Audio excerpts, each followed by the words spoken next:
کوئی اللہ کا بندہ ہوگا، ورنہ جب بچہ پیدا ہوتا ہے شروع سے ہی آرزوئیں یہی ہوتی ہیں کہ یہ بڑا ہوگا، اس کو ڈاکٹر بنائیں گے، انجینئر بنائیں گے، پروفیسر بنائیں گے، اسے فوج میں بھیجیں گے، فلاں کریں گے۔ جائز ہے، ناجائز نہیں ہے۔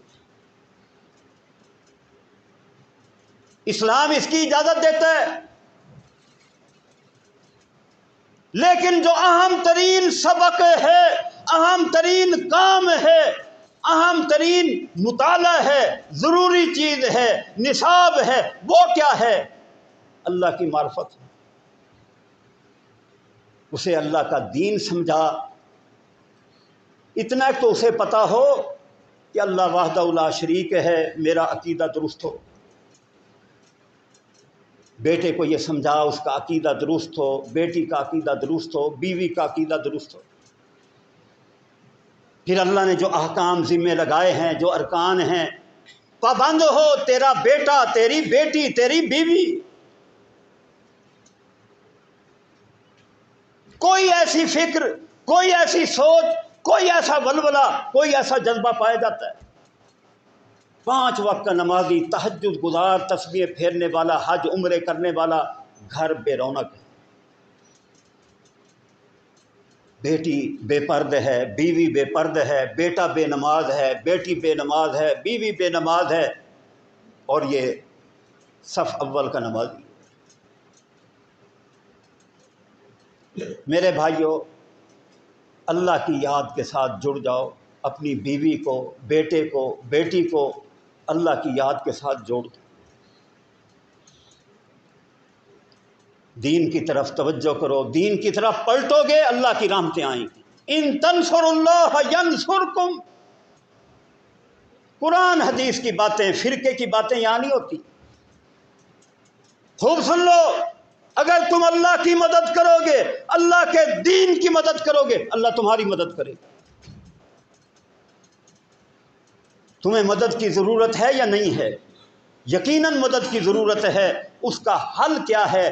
کی کیا ہے؟ چابی کیا ہے؟ طریقہ کار کیا ہے؟ لائحہ عمل کیا ہے؟ اللہ کے دین کی مدد کرو، اللہ تمہاری مدد کرے۔ پہلے سمجھو اللہ کا دین کیا ہے۔ یقین جانے جو اکثریت کرتی ہے وہ اللہ کا دین نہیں ہے۔ جو برادری کہہ دے، جو ماحول معاشرے میں ہو، وہ دین نہیں ہوتا۔ دین اللہ کا قرآن ہے، نبی کریم صلی اللہ علیہ وسلم کا فرمان۔ یہ پڑھنا ہی پڑے گا۔ اتنا ایک علم حاصل کرنا، تیرے بیٹے کو، تیری بیٹی کو، تیری بیوی کو، تجھے اتنا ایک علم حاصل کرنا کہ تجھے دین کی بنیادی چیزیں سمجھ آئیں، انہیں بنیادی چیزیں سمجھ آئیں، یہ لازم ہے۔ طلب العلم فریضۃ علی کل مسلم، نبی کریم صلی اللہ علیہ وسلم نے فرمایا علم حاصل کرنا ہر مسلمان پر لازم، فرض ہے۔ ہم نے کاروبار اولاد کو سکھا دیا، بڑے ماشاءاللہ قابل ہو گئے، ہم خوش ہوتے ہیں کہ جی یہ اب میری سیٹ سنبھالتا ہے، یا دنیاوی اور علوم میں آگے بڑھا دیا، ہم مطمئن اور خوش ہیں۔ یہ کام ہندو نہیں کر رہا، سکھ، یہودی، عیسائی نہیں کر رہا۔ وہ کام جو یہودی بھی کرے، سکھ بھی کرے، عیسائی بھی کرے، اور تو بھی کر لے، تجھ میں اور اس میں کیا فرق ہے؟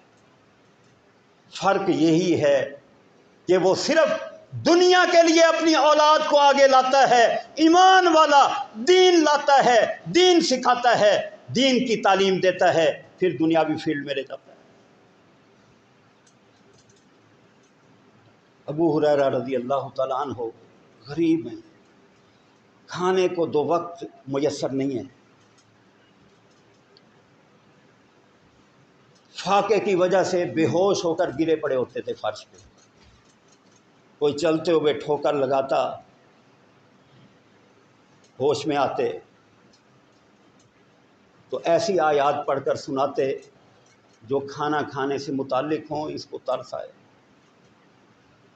لیکن نبی کریم صلی اللہ علیہ وسلم کی خدمت میں ہیں، جڑے ہوئے ہیں، قرآن حدیث سیکھ۔ تنگی کے حالات میں بھی وہ لوگ دین سیکھ رہے ہیں، سکھا رہے ہیں. یہ ان کا نصب العین ہے، اس کو وہ اہمیت دیتے ہیں.